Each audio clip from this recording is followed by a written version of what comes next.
Hello student, मैं अभिलाषा Shrivas computer professional point से आज आपको टैली प्राइम में डेबिट नोट वाउचर और क्रेडिट नोट वाउचर में होने वाले ट्रांजैक्शन के बारे में बताने वाली हूँ। इससे पहले हम डेबिट नोट क्या है और क्रेडिट नोट क्या है इसको थोड़ा सा समझ लेते हैं। डेबिट नोट वाउचर को परचेस रिटर्न कहा जाता है। जब हम सामान परचेस करके रिटर्न करते हैं तो इसकी एंट्री हम डेबिट नोट वाउचर में करते हैं। क्रेडिट नोट वाउचर को सेल्स रिटर्न कहा जाता है। जब बेचा गया सामान हमारे पास वापस आता है तो इसकी एंट्री हम क्रेडिट नोट वाउचर में करते हैं। इसको एक एग्जांपल के माध्यम से हम समझेंगे। क्वेश्चन में बोला गया रोहित ट्रेडर्स के द्वारा 5,000 रुपए का सामान वापस कर दिया गया है। इससे पहले के जो ट्रांजेक्शन है उसमें हमने रोहित ट्रेडर्स को उधार सामान बेचा था 85,000 रुपए का और रोहित ट्रेडर से 50,000 रुपए हमने राशि प्राप्त भी किया था। जो बचा हुआ उसका करंट बैलेंस है उसमें से वो हमको 5,000 रुपए का सामान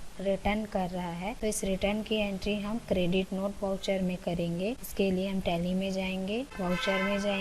वाउचर्स में जाने के बाद हम क्रेडिट नोट वाउचर को या तो उसके शॉर्टकट की Alt+F6 के साथ हम ओपन कर सकते हैं या फिर आप अदर वाउचर में जा कर के अकाउंटिंग वाउचर में क्रेडिट नोट वाउचर आपको मिलेगा। इसको इंटर करके आप ओपन करोगे। ओपन करने के बाद राइट साइड में हमको चेंज मोड का ऑप्शन मिलेगा, तो इसको भी हमको अकाउंटिंग मोड में करना है। तो चेंज मोड के लिए Ctrl+H प्रेस करेंगे और इसको हम अकाउंटिंग इनवॉइस में ओपन करेंगे। अकाउंटिंग इनवॉइस में ओपन होने के बाद आपको पार्टी नेम पूछेगा। जो पर्सन आपको सामान रिटर्न कर रहा है उसका लेजर आपको सिलेक्ट करना है। तो हमको रोहित ट्रेडर्स सामान रिटर्न कर रहा है तो हम रोहित ट्रेडर्स का लेजर सिलेक्ट करते हैं। उसके बाद रिसिप्ट डिटेल आता है तो इसको हमको Ctrl+A के साथ सेव कर लेना है। पार्टी डिटेल को भी Ctrl+A के साथ सेव कर लेना है।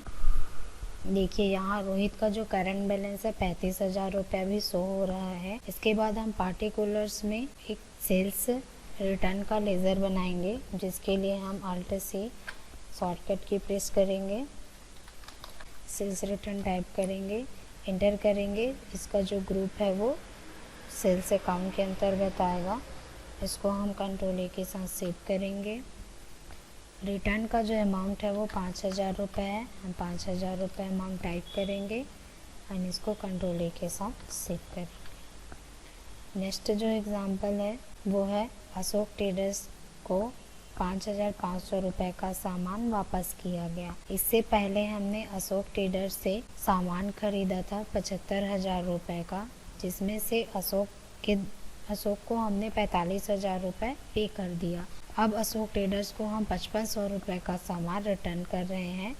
तो ये परचेस रिटर्न है। इसकी एंट्री हम डेबिट नोट वाउचर में करेंगे। इसके लिए टैली में जाएंगे। डेबिट नोट वाउचर ओपन करने के लिए हम अदर वाउचर में जाएंगे। उसके बाद हम डेबिट नोट वाउचर को इंटर करके ओपन कर लेंगे, या फिर इसके लिए हम लोग Alt+5 शॉर्टकट की यूज़ कर सकते हैं। पार्टी नेम है, पार्टी नेम में जिस पर्सन को हमको सामान रिटर्न करना है उसका लेजर सिलेक्ट करना है। तो हम यहाँ अशोक ट्रेडर्स को सामान रिटर्न कर रहे हैं, इसीलिए हम पार्टी नेम में अशोक ट्रेडर्स का लेजर सिलेक्ट करेंगे। डिस्पैच डिटेल आएगा तो उसको Ctrl+A के साथ अभी हमको एक्सेप्ट कर लेना है। आगे पार्टिकुलर्स में हमको यहाँ पर परचेस रिटर्न का लेजर बनाना है। यहाँ आप देख रहे होंगे कि अशोक ट्रेडर्स का जो बैलेंस है वो 30,000 रुपये दिया हुआ है। अब इसको हम रिटर्न करते हैं तो Alt+C करके हम परचेस रिटर्न लेजर बनाएंगे।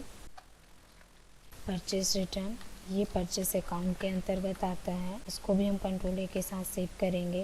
रिटर्न का जो अमाउंट है 5,500 रुपये है। इसको हमको Ctrl+A के साथ सेव कर लेना है।